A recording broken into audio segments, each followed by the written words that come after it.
বৰহাট কেন্দ্ৰীয় ৰঙালী বিহু সন্মিলনৰ সমবিষয়ববীয়া কৰ্মকৰ্তা, উপস্থিত বিহুভূমি ৰাইজ, বিচাৰক মণ্ডলী, সকলোলৈকে আমি চৰাইদেউ সমন্বয় বিভিন্ন তৰফৰ পৰা ৰঙালী ওলগ যাচিছোঁ।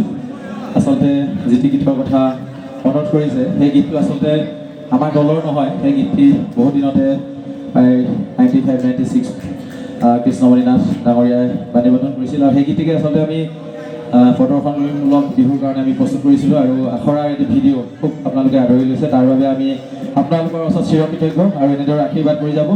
আমাৰ শংকৰ আৰু বলিতা আছে, মই দুইজনকে অকণমান আপোনালোকৰ অনুৰোধ ৰক্ষা কৰি গাই দিবলৈ অনুৰোধ জনাইছোঁ।